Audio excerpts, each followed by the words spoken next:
with the topics that we were seeing last class. Well,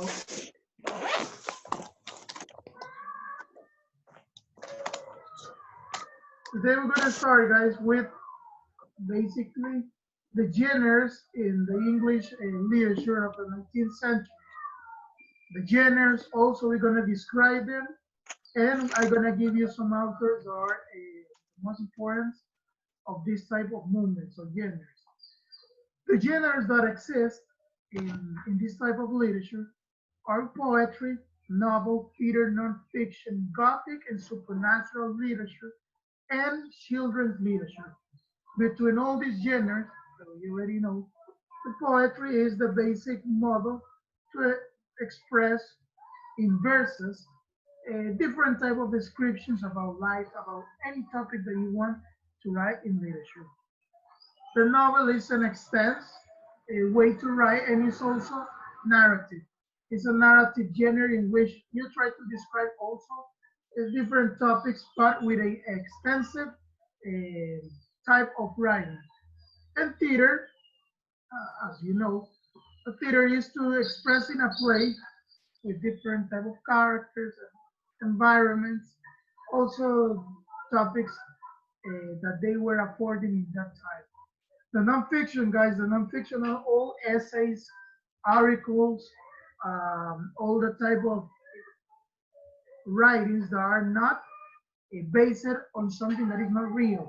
Documentals also. So all the things that are in nonfiction must be real.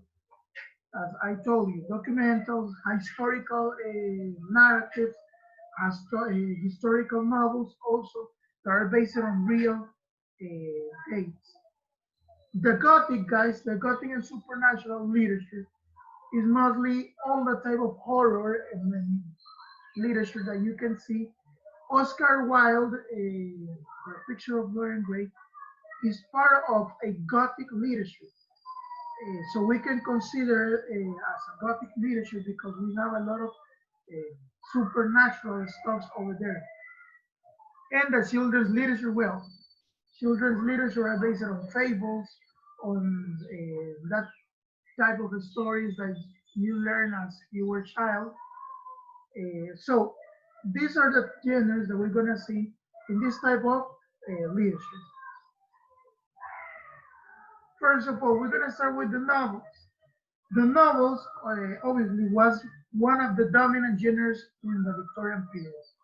During this time, novels were like the base of all the type of moral stories that wants to portray the lives of people that were suffering in that moment. So the topics that you may highlight, the topics that you may highlight of this time were this one. The difficult lives that they were passing through in the times, the hard work also, love was another topic that they were affording, perseverance that always will be rewarded. So these topics that I highlighted here are the ones that are more important for novels in the Victorian period. They were trying to describe this type of topics in their novels. Also, we're gonna see that the Victorian novels get more complex, was not so easy to understand as the medieval literature, as the ones of the 17th century, 18th century. Why? Because they have a different type of problems. If we see, guys, in Oscar Wilde, I will ask to, let's see, I will ask to Diego Jimenez. We see that he having a struggle in his psychology. Oscar Wilde's characters always will have a struggle, a conflict in their own psychology. So in Oscar Wilde, in this case, Dorian Gray, what type of problems, psychological problems, do you think that we can see in Dorian Gray? Diego, what type of problem does he have in psychology? Repeat the question, Mister. What type of problems do you perceive? Can you perceive in Dorian Gray? What type of problems in his mind? Psychological, His you're, psychological problems. um, well, I think that her acts, his acts are like a maniac person or a psychopath, uh, because with the loss that he feels of his friend that they own, Basil is only cheating him. He thinks, sorry, that he need to erase from his life. So I think that is a maniac, or is a like a, as I said, um, enrollo, how to say, Mister? Enrolled. He is enrolled in what? Erase his mind, and he don't know how is the best uh, react that he can have in so many situations. So I think that it's a like a maniac or a psychopath psychological problem. Okay, look something curious in this type of novel, guys. The Victorian novels have a specific deal or a specific topic always. The struggle, you know what is a struggle, right? The problems, the inner problems of humans and how that problems can be converted into virtues, into something that is good for humans. So, for example, we can say, guys, that humans have the same problem always about loneliness. Humans feel loneliness always. So he tries to fill that emptiness with different type of actions. So if we see in Dorian Gray, he tries to cover his inner loneliness with different types of acts. So the psychology in the characters in this type of novels will be more complicated. So when I try to make you that questions is because it will make you think more than other type of novels before. Why? Because the identity of each character will be more complex. So I will ask to Angie also. Angie, how do you think that in Oscar Wilde's novel it's accomplished this main deal, the inner problem of human being trying to make it as a virtue. How can we see that problem in this novel? Mr. Ruiz, you can repeat that question. Is that I don't How listen? how can we perceive this problem that is main in all these type of novels, in which the main character have inner problems, and he tries to fill that problems with acts. So how can we perceive in this novel this problem? How can we perceive it? Um, I think that I know, Mr. Ruiz. Everybody thinking in that. I will ask you, everybody.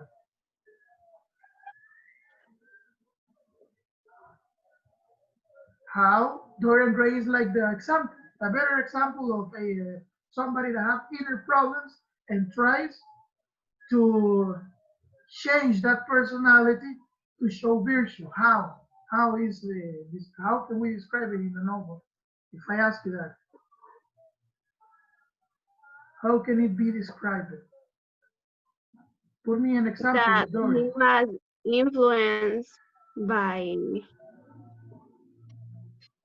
By whom? by Lord Henry. But how? How does he change? That thing it is that he changed of thinking, I think, because he was not innocent. First of all, how he was at the beginning, right? He was innocent. Okay, that He is was his. not major, and he was innocent. Innocent. Okay, so do you think that that's his own personality? But what happened when Yeah. he entered in contact with society? In this case, Lord Henry. Changes. Yeah. For Why do you think he acceptance, changed? he see the For life with acceptance, another perspective. for upset, for upset, for upset, blah, blah, acceptance, por aceptación, for acceptance, he because he changed. accepts us. Yes, he Yeah. changed. Like he turned, if you, it's like he turned like to be Lord Henry later. He put like a mask on him So we for are be seeing accepted. this Mister, topic. We are seeing, yes, Gabriela? I think that Dorian Gray was like that because he don't know who is him. So he wants to be like society. He wants to be part of them. He wants to learn more about that. So he began to change. Exactly. Mister, Yes. and one inner problem that he could have is that when he was child, his family break out. I think that could be one inner problem. Okay, guys, when you're reading, well, I like that you comment this type of stuff because made me think that you are understanding what I'm trying to explain. I put you a novel, guys, that will explain all this theory that I'm giving you. The main example is the novel that we are reading. So we're gonna see this type of psychological problems in the novel that we can perceive them. For example, the missing or the lack of identity, as Gabriela was explaining. We have a lack of identity. You know what is lack, right? The missing of identity, Yes. in which we can perceive that, first of all, he doesn't know who he is really, because he wants to show something different. He wants to live as somebody else makes him try to live. And what happened? When he is trying to persevere in this type of action, what he is trying to do, he's trying to feel comfortable living with no barriers, with no limits, with just pleasure. And he thinks that with pleasure, he will be really comfortable, but it really doesn't. So this is what I try to explain you guys. I will make equations of the novel to try to explain the main topics or the main deals in all these novels. If you read another novel of these times, you will see that there are problems in the same character, psychological problems. When I refer, guys, to psychological problems, I'm not referring that they are crazy, that they are, I don't know, that they must be in a manicomio. No, they have problems as all of us. We still have about loneliness, about emptiness, about trying to seek in ourselves something that we are haven't discovered yet. So do you got clear the problems that they have? Yes, right? Okay. So we're gonna continue.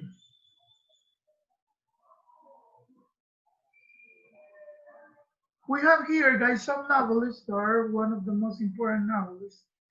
Charles Dickens. He is probably one of the famous still times novelists of that times. We still read him a lot. His novels, guys, were really, really popular because during his lifetime, he suffered spin-offs. That means changes in which merchandise him a lot. Most of his novels were criticized because he represented his poorest, but with the literature of the era. So he made like a change in the type of literature that were written in the times. So what he tries to do is to implement a moral element, something to reflect, like the fables of the medieval literature. Well, he tried to represent a moral elements. So I want to ask to Giuliani, what is a moral in a story? Oh, you have seen it in Spanish. What is a moral in a story? What is a moral? Like the fables are always at the end have a moral. So Giuliani, what is a moral? Um, okay, I think that when we talk about something moral is something like we can tell that it's for in a formal way, or that want to like give a lesson of something, but in a good way. Somebody else that have a comment? Remember, guys, I get points for participation. It's Basically, like the Reflection. it's like a reflection at the end of the story. Will be something for you to understand. Who else? the things that accept society. Maybe. What else? Noelia, Jocelyn, something else that you want to add to that? So Charles Dickens was basically representing his purest, uh, but with a strong moral element. So remember, Charles Dickens. Mr. Ruiz, Yes. Yes.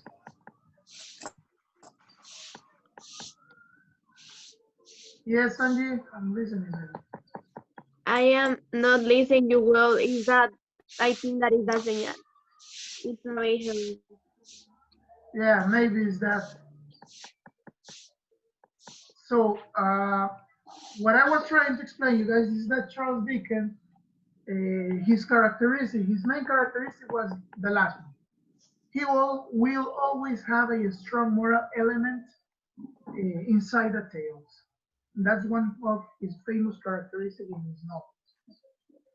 As we were seeing in the class, as we were not in quarantine, we have another sisters that are really represented, and are Emily and Anne Bronte. Uh, they are one of the most original novelists in this time. Also, guys, of her works, we have really trying unconventional things. As we were seeing, Charles Dickens, he was based on moral stuff, moral elements.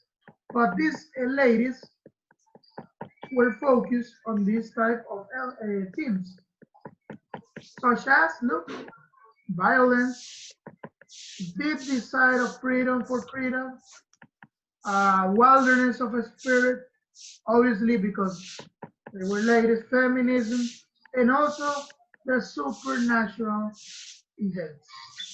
So when we are reading the Sisters Bronte, we're gonna see this type of topic, and it's very important for you to get really conscious about this. They will choose topics as violence, as freedom, as the freedom of the spirit, as feminism, as supernatural topics. So all these topics will be really impregnant in this type of literature of these two ladies, of the three sisters that we see here, Charlotte, Emily, and Anne Bronte. So they will be really focused on this type of topics. But I'm gonna ask Axel, why do you think they are focusing on that topic about freedom, about feminism, about the wilderness of the spirit? Why? Because on that moment was like we can say the brote of human rights, woman, the growth of woman rights, and the woman was on apogeo, like it was they were having a right, they were more free, we can say. They became to be they became to live in a different way because of her her new human woman rights. Exactly. So, as Axel says, in the Victorian period, they are trying to explain these topics because was like the broaching, was the innovative thing that they were affording in all the literature. So this is important for you to know.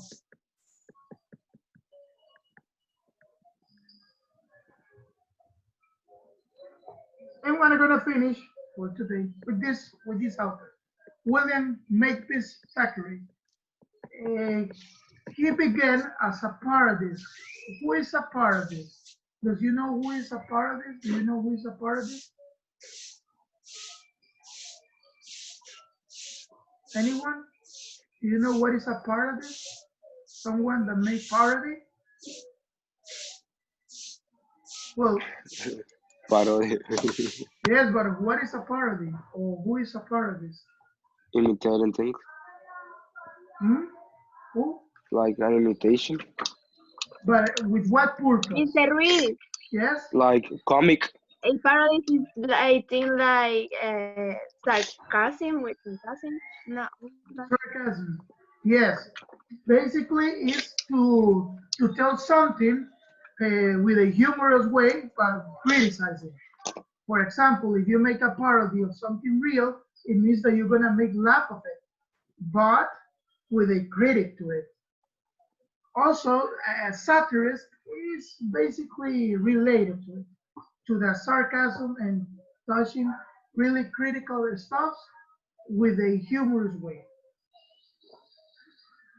His best known work, or one of his famous novels, was the ones that I'm going to highlight. Vanity Fair. This one is one of his most important works. Also, look what he said. It says he satirizes British society of the 19th century. Although it is set during the Napoleonic Wars. So he was trying to laugh or trying to criticize the British society in that time. We can say that he is trying to afford the topic with a comic way, but criticize that type of society that he was living in. So what you're gonna do right now, guys, you're just gonna try to summarize. You're gonna try to summarize in your own words the topics of the novels that I explained you right now. The topics that you perceive that are basically all this time. As we were seeing last time, you resume the common themes. So now you're gonna try to resume the topics that they were affording by each author. So in this case, the three sisters Bronte, they have a specific topic to afford. William Thackeray have another specific topic. And also, Mm. the first one that I explained you Charles about Dickens. Charles Dickens, he have his own way to conceive leadership. So you're just So- gonna summarize. You're just gonna summarize this first novelist, this ones, and this one. So I'm gonna put you the first part. You're gonna try to explain in 3 lines what consists Charles Dickens' leadership. Then you're gonna summarize in another 4 or 5 lines the sisters' common topics, leadership, and the last one, William Makepeace, Thackeray main topic. Do you understand the assignment?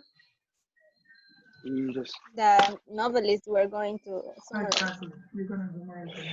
That I was thinking that the genres.